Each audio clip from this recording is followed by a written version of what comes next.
Bonjour, je suis professeur Latif Dramani. Je suis le coordonnateur du Centre de recherche en économie et finances appliquées de Thiès, à l'Université de Thiès, et le coordonnateur du consortium régional pour la recherche en économie générationnelle, qui est basé ici à Thiès. Bienvenue à cette présentation sur comment rédiger un résumé de recherche pour la conférence internationale sur la planification familiale. Ce contenu a été élaboré par le sous-comité scientifique de la conférence. Aujourd'hui, je vais vous parler des éléments clés et des considérations importantes qui vous aideront à préparer votre résumé pour la conférence et à augmenter vos chances d'être accepté pour présenter votre recherche. Vous trouverez peut-être aussi utiles les conseils proposés dans cette présentation pour d'autres papiers et publications scientifiques.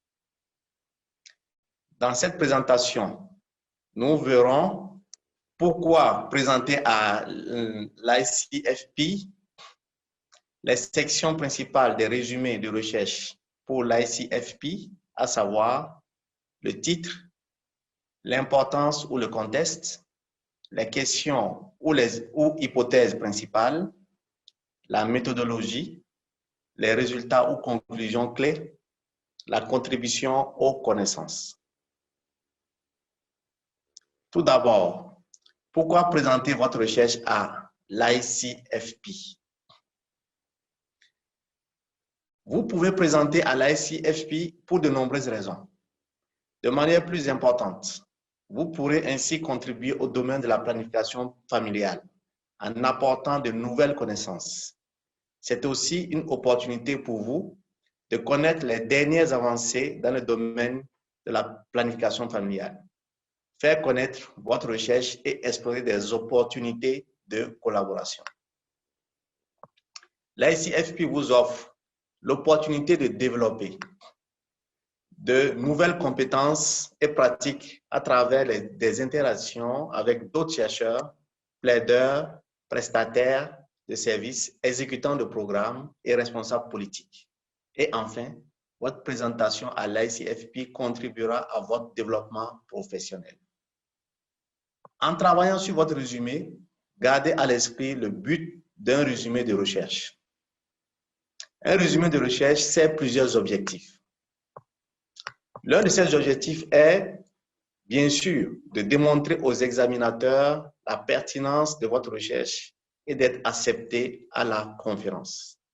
Mais il y a d'autres objectifs. Si vous êtes accepté, votre résumé offrira un bref aperçu de votre recherche que les participants à la conférence pourront lire et utiliser pour décider d'assister ou non à votre session. C'est pourquoi il est important de souligner l'importance et les résultats de votre recherche. De plus, les résumés des conférences sont fréquemment publiés en ligne, ce qui signifie que d'autres chercheurs pourraient les lire même après la conférence. Ainsi, un résumé de recherche doit résumer avec exactitude et de manière succincte là où les questions de recherche, la méthodologie, les résultats clés et les nouvelles connaissances apportées pour d'autres chercheurs. Pour remplir ces objectifs, votre résumé doit être clair et succinct, exact et complet. N'oubliez pas, un résumé est un dossier complet et devrait dans son ensemble raconter votre histoire. Évitez le jargon et les thèmes confus et assurez-vous que vos résultats soient corrects. Ne laissez aucune section vierge ou incomplète et respectez la limite de mots de chaque section du résumé. Le système coupera les mots additionnels automatiquement. Ainsi, si vous dépassez la limite des mots, les examinateurs ne pourront pas lire ce que vous avez écrit. Prenez quelques minutes pour passer en revue chaque section d'un résumé de recherche. Le titre. Pourquoi le titre est-il important? C'est la première chose que les gens voient. Si le titre de votre résumé n'est pas pertinent ou intéressant, personne ne lira votre résumé. Alors, prenez du temps à élaborer votre titre. Évitez les titres longs. Limitez votre titre à 10-12 mots. Dans la mesure du possible, utilisez des termes et phrases descriptifs qui reflètent avec exactitude le contenu et le type de votre étude. Un bon titre est caractérisé par 4 aspects importants. 1. Ne comprend que peu de mots pour condenser le contenu du résumé. N'essayez pas de résumer toute votre recherche dans votre titre. 2. Comprendre le type de l'étude. Par exemple, essai randomisé contrôlé, étude transversale, étude par panel, etc. 3. Capte l'attention du lecteur. 4. Distingue le résumé d'autres articles sur le même sujet. En quoi votre recherche est-elle nouvelle ou différente de celle des autres?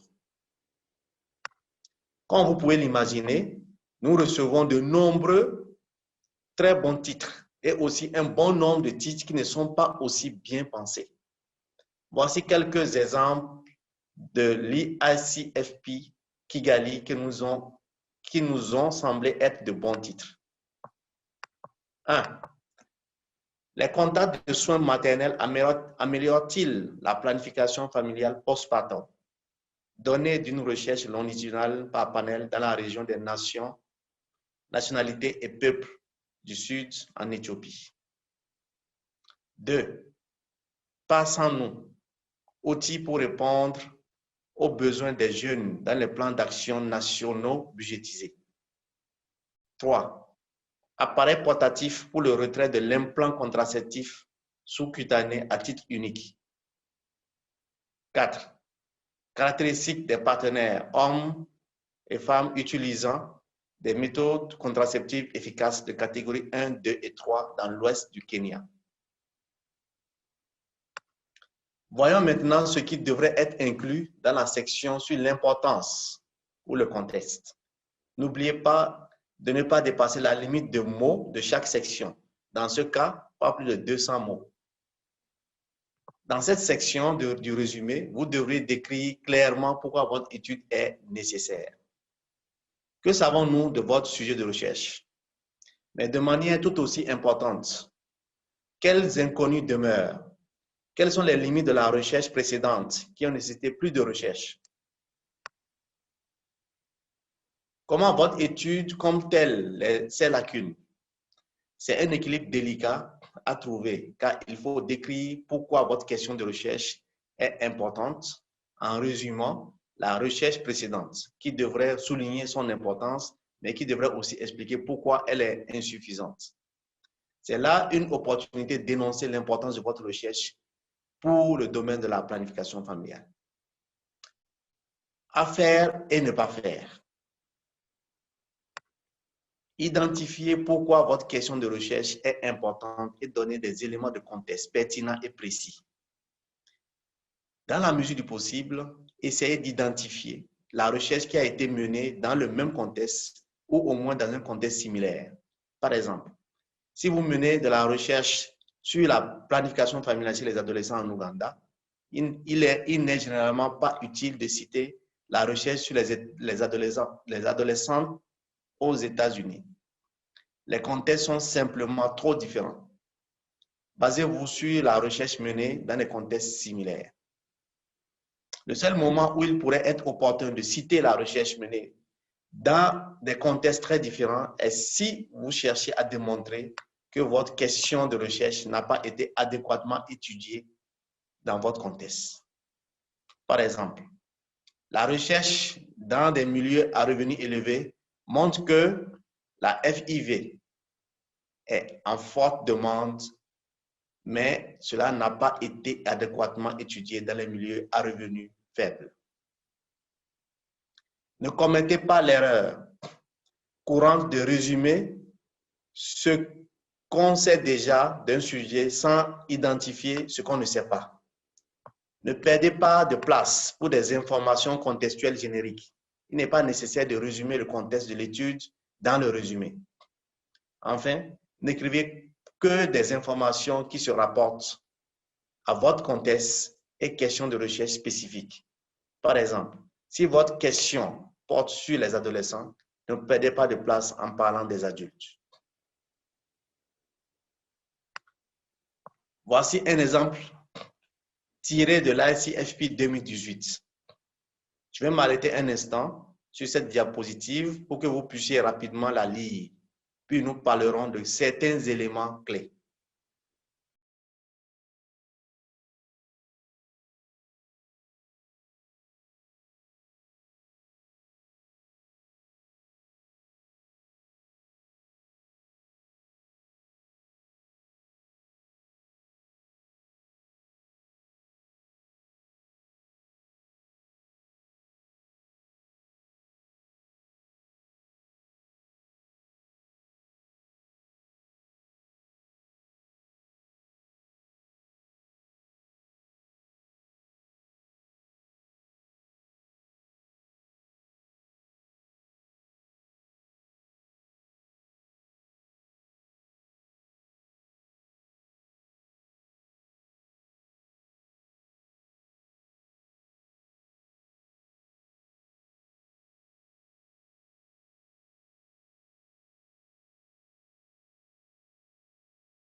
Voyons maintenant comment cette section remplit les critères décrits dans les diapositives précédentes.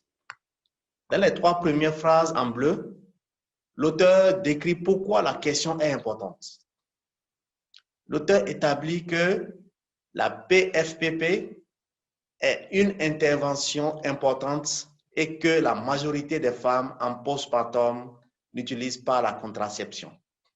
C'est ce que nous savons déjà.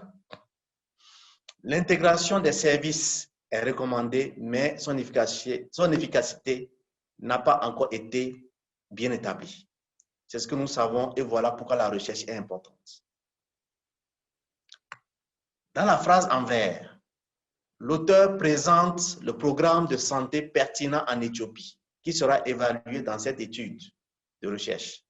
Ce sont des informations contextuelles qui portent spécifiquement sur la question de recherche.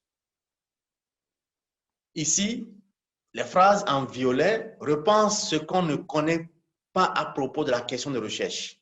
Les inconnus sont établis en raison des limites de la recherche et justifient la nécessité de l'étude. Le manque d'informations est souligné dans d'autres efforts de collecte de données, comme par exemple le fait de ne pas mesurer les éléments spécifiques des soins et les réponses biaisées qui résultent du rapport de données rétrospectif. L'auteur utilise la dernière phrase de son résumé pour souligner la valeur ajoutée de l'étude. Comment votre étude tente-t-elle de remédier à ces limites? Qu'apporte-t-elle de plus? Examinons le 3e élément d'un résumé, là où les questions ou hypothèses principales, qui ne devraient pas dépasser 100 mots. Dans cette brève section, vous devrez traiter de là où des questions à laquelle ou auquel votre étude répond. À quel but ou hypothèses sont testées par votre étude? Toutes les études n'ont pas nécessairement d'hypothèses spécifiques. Par exemple, les études exploratoires ou tentant d'identifier une variété de facteurs associés à l'utilisation contraceptive pourraient ne pas avoir d'hypothèse spécifique. Et les données qualitatives n'ont généralement pas d'hypothèse pouvant être testées. Cependant, chaque résumé doit obligatoirement avoir une question de recherche à laquelle l'étude tente de répondre. Si votre question de recherche n'est pas claire, les examinateurs ne pourront pas déterminer si vos méthodes sont appropriées ou si vos résultats sont pertinents. Si vous incluez une hypothèse, veillez à ce qu'elle soit spécifique, claire et qu'elle puisse être testée. Vous pouvez utiliser le format PICOT, P-I-C-O-T. P est pour l'échantillon de la population qui a participé à l'étude. Qui utilisez-vous pour tester votre hypothèse? I est pour intervention, si vous en avez utilisé une. C est pour le groupe de comparaison que vous prévoyez d'utiliser pour référence, en comparaison à qui. O est pour outcome, soit le résultat d'intérêt. Soyez précis en indiquant ce que vous avez testé exactement. T est pour le temps ou la durée de la collecte des données. Prenez quelques secondes pour lire cet exemple tiré d'un résumé qui a été accepté à l'ICHP 2018.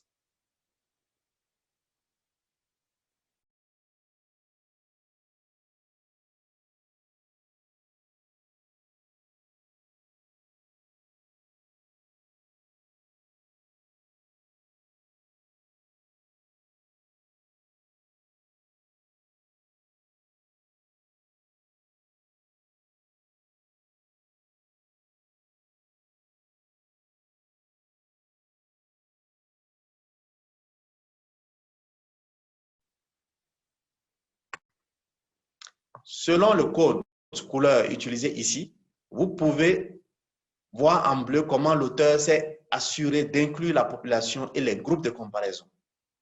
En violet, le résultat et en vert, la durée. Dans ce cas, l'intervention qui a été évaluée était le contact avec les prestataires de soins maternels qualifiés.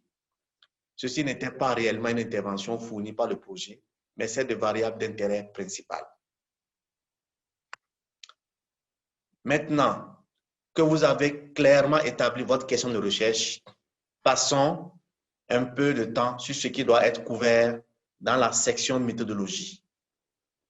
La limite pour cette section est aussi de 200 mots. La section sur la méthodologie se focalise sur les outils et techniques utilisés pour la recherche. Elle devrait couvrir le lieu, donc c'est où l'étude a été menée, indiquer le lieu géographique et tout détail qui pourrait être pertinent pour votre question de recherche. Par exemple, si vous étudiez la planification familiale dans une population rurale, il serait opportun d'indiquer que la population du lieu est principalement rurale. Ainsi, on saura pourquoi vous avez choisi ce lieu. Mais ne gaspillez pas de place ici pour décrire le contexte de l'étude. Par exemple, il n'est généralement pas nécessaire de décrire la population générale du pays, la répartition des âges, les tendances de l'indice synthétique de fécondité, etc. Gardez toujours en tête ce que les examinateurs ont besoin de savoir, par opposition à ce qui est bon à savoir. Tenez-vous en ce qu'ils ont besoin de savoir.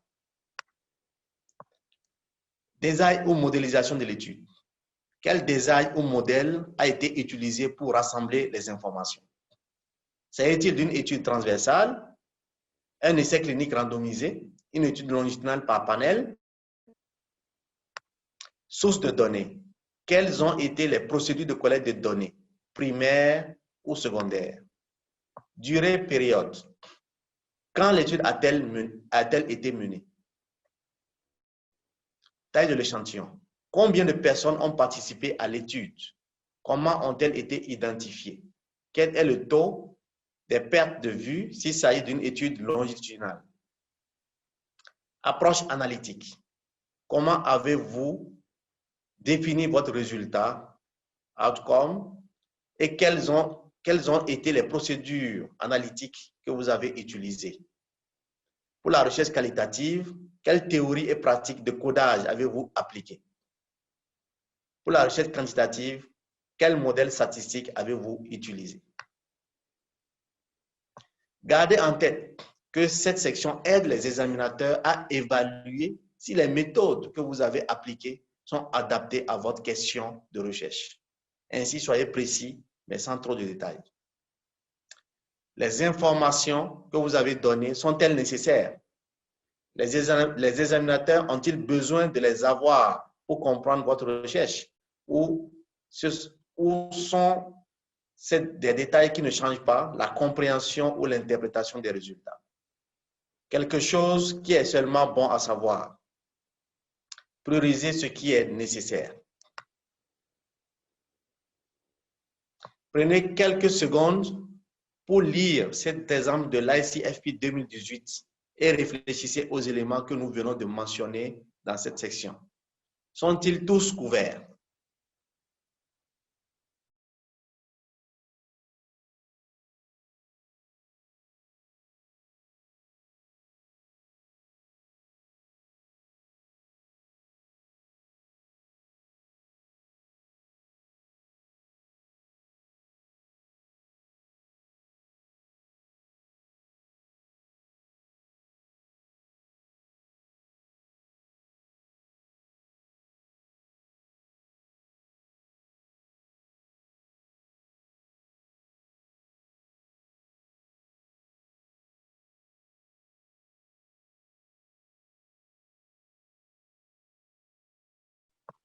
Comme souligné par le code couleur, les auteurs ont couvert tous les éléments mentionnés précédemment.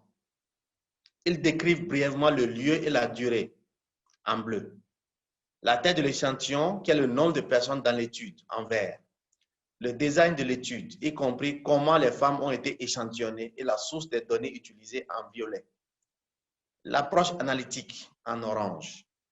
Ici, les auteurs expliquent les différentes étapes suivies dans leur procédure analytique et précisent la variable du résultat final qu'ils ont évalué, c'est-à-dire l'adoption de la contraception, après avoir rendu compte des facteurs d'erreur potentiels. Voyons maintenant la section résultats ou conclusions clés. Cette section ne devrait pas excéder 250 mots. L'ICFP accepte les résumés avec des résultats préliminaires ou définitifs. Nous parlerons plus en détail de cette différence un peu plus loin. Mais dans les deux cas, vous devrez vous assurer de répondre à la ou les questions de recherche principales dans cette section.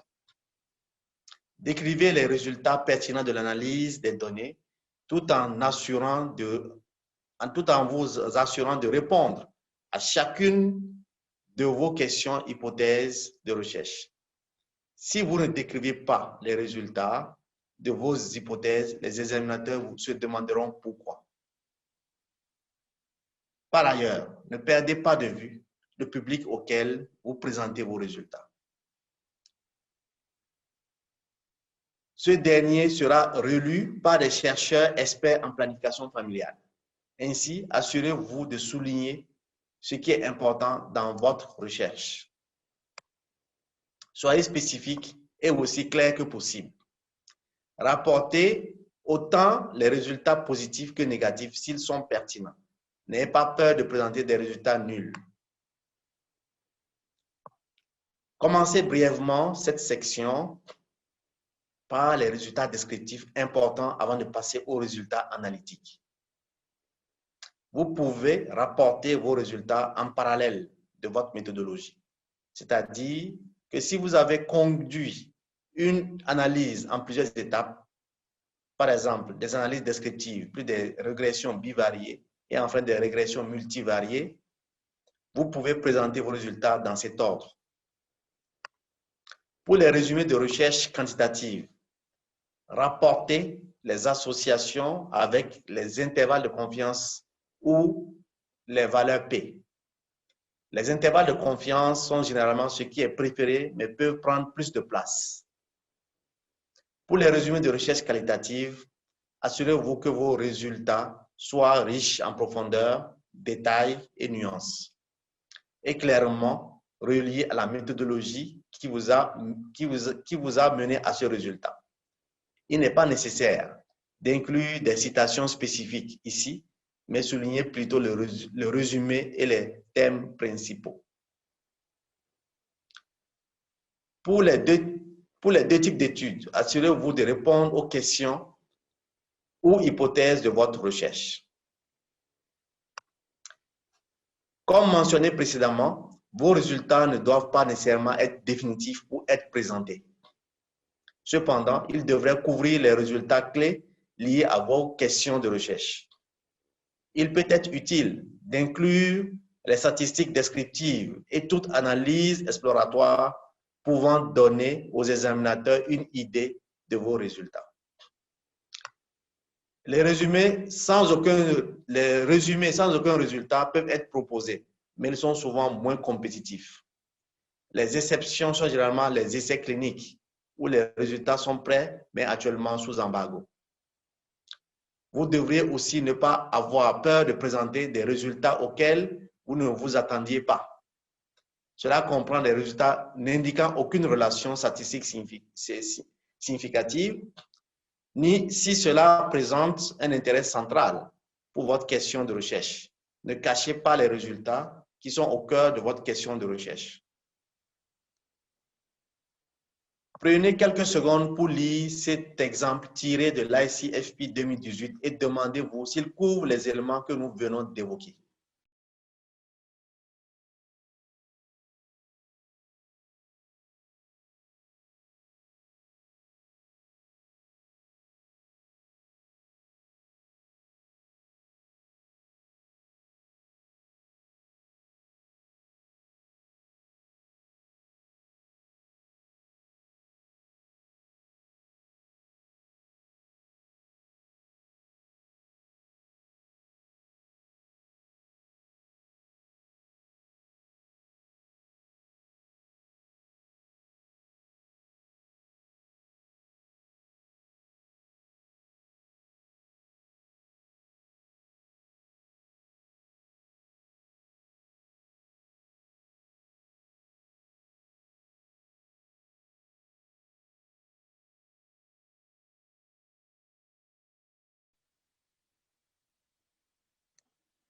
Vous pouvez voir que les auteurs ont commencé par des statistiques descriptives en bleu et les résultats pertinents pour leurs questions de recherche en vert. En vert, pardon, les auteurs ont résumé leurs résultats suivis par des statistiques spécifiques en orange. Les auteurs n'ont pas inclus les résultats des analyses bivariées ici. Au lieu de cela, ils se sont focalisés sur les résultats ajustés qui répondent directement à leurs questions de recherche. Veuillez noter qu'autant les relations significatives que non significatives sont rapportées ici en violet. Enfin, parlons de la dernière partie du résumé, la section sur la contribution aux connaissances. Cela ne doit pas prendre plus de 250 mots. Dans cette section, vous devrez couvrir les leçons ou conclusions les plus importantes de votre recherche en quelques phrases rédigées avec précision. Vous devrez répondre à ces 3 questions essentielles. 1. Message.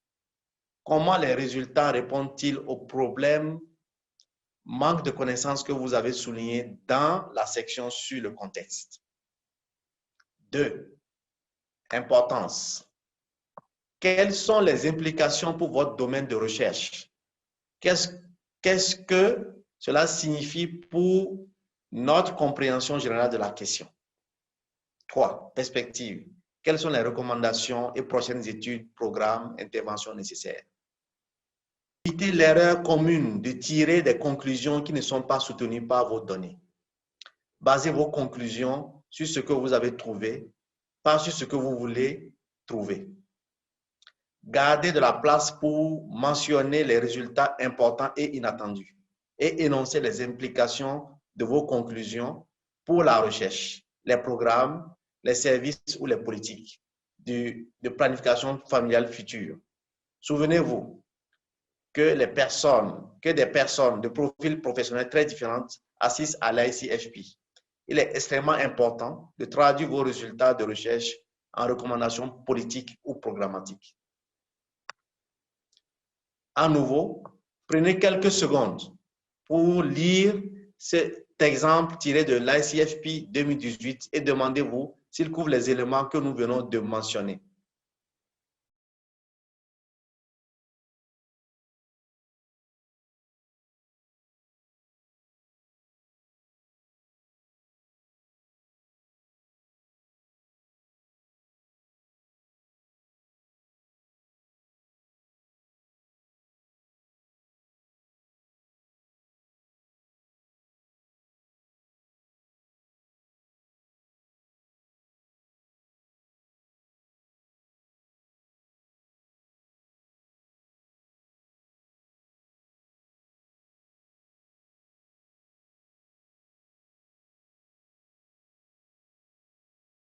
Ici, les auteurs soulignent les conclusions importantes. D'abord, en bleu, les auteurs mettent en lumière leurs conclusions descriptives, pertinentes pour des exécutants de politiques et programmes. En vert, ils identifient un écart ou une insuffisance dans la prestation de services, ce qui est pertinent pour les législateurs en Éthiopie. En violet, ils soulignent les prochaines étapes nécessaires pour la recherche et offrent des recommandations spécifiques pour les programmes. Avant de terminer par les questions fréquentes, il est important d'évoquer brièvement le problème grave de la mauvaise conduite ou faute professionnelle dans la recherche. Cela pourrait surprendre beaucoup d'entre vous, mais nous avons eu quelques incidents où des candidats à l'ICFP ont été disqualifiés pour mauvaise conduite. L'éthique de la recherche est au cœur de l'intégrité scientifique. Tout signe de mauvaise conduite dans la recherche est pris très au sérieux pendant l'examen des résumés. Les références n'ont pas besoin d'être incluses dans un résumé. Cependant, si le texte de votre résumé est clairement copié d'autres sources, cela représente un motif immédiat de disqualification. Toute personne proposant un résumé à l'ICFP se doit d'éviter toute forme de fabrication, falsification ou plagiat. Voici un lien vers la politique d'éthique de la recherche de l'École de santé publique de Johns Hopkins. Cette directive s'applique à tous les résumés envoyés à l'ICFP. Pour terminer, nous répondrons à quelques questions fréquentes. La question qui est probablement la plus courante est: quels résumés ont le plus de chances d'être acceptés à l'ICFP? Cette question n'est pas aussi simple qu'elle en a l'air. Vous avez plus de chances que votre résumé soit accepté s'il suit rigoureusement les instructions et la limite de mots, mais au final, les examinateurs jugeront de l'intégrité scientifique et de la contribution de votre travail. Les résumés qui sautent des sections ou n'apportent pas suffisamment d'informations ont beaucoup moins de chances d'être acceptés. Le comité de sélection des résumés tente de prioriser les résumés présentant de nouvelles connaissances ou données probantes. Les conclusions doivent être soutenues par les données et une méthodologie analytique claire doit être présentée indépendamment de la langue dans laquelle le résumé est écrit. Les résumés rédigés en anglais et français sont traités de la même façon. Assurez-vous d'utiliser les mots clairs et relisez votre résumé pour vous assurer qu'il ne comporte aucune faute de frappe ou erreur grammaticale. Vous pouvez vous faire relire pour éditer votre résumé en anglais ou français. Une autre question que nous recevons très souvent est: pourquoi la limite de mots des résumés pour l'ICFP est de 1000 mots alors que pour d'autres conférences, elle est souvent de 300 à 350 mots? L'ICFP est unique dans ce sens. Notre objectif est de permettre aux personnes de partager de nouvelles connaissances et d'informer la pratique. L'ICFP permet des résumés individuels comprenant jusqu'à 1000 mots et de 400 mots pour des résumés faisant partie d'un panel préformé afin de fournir suffisamment de détails pour permettre au comité scientifique d'examiner adéquatement chaque résumé et de prendre une décision juste en permettant aux auteurs de clarifier là où les questions de recherche et le contexte et d'expliquer la méthodologie et les résultats en détail. La liste des choses à faire et ne pas faire est longue pour rédiger un bon résumé. Aux États-Unis, on dit ne jouez pas au baseball à une partie de football. Et dans d'autres contextes, on peut dire ne jouez pas au cricket à une partie de football. Dans tous les cas, il s'agit d'une conférence sur la planification familiale. Si votre sujet n'est pas vraiment lié à la planification familiale, il ne sera pas accepté. Gardez en mémoire la règle de 3. Simple, clair, compréhensible. Évitez les très longues phrases et les paragraphes denses. N'utilisez pas de termes peu communs ni d'acronymes sans les définir. Faites-vous relire par une personne dont la langue maternelle est celle de votre résumé avant de l'envoyer à l'ICFP. Enfin, pour les résumés quantitatifs, soyez cohérents lorsque vous incluez les intervalles de confiance ou les valeurs P et utilisez le même nombre de décimales. Par ailleurs, bien que cela soit courant, évitez la voix passive. Vous pouvez utiliser le présent pour décrire le problème traité dans votre résumé et les implications de vos résultats de recherche. Vous devrez utiliser le passé pour décrire les méthodes utilisées, les résultats trouvés et les limites et les forces de l'étude. Ne commencez jamais une phrase par un nombre. Ce sont de petits conseils qui peuvent aider votre résumé à se distinguer des autres. Souvent, souvenez-vous, le résumé porte sur ce que vous avez fait, comment vous l'avez fait, ce que vous avez trouvé, ce que vous avez appris et pourquoi on devrait y attacher de l'importance. N'essayez pas de résumer tout le contenu de votre article et n'incluez que le nécessaire. Je suis sûr que vous connaissez déjà de nombreuses ressources sur comment rédiger un résumé. En voici quelques-unes qui pourront vous être utiles si vous souhaitez lire davantage ce que nous avons abordé aujourd'hui. Merci du temps que vous avez consacré à cette présentation et nous espérons vous retrouver à l'ICFP.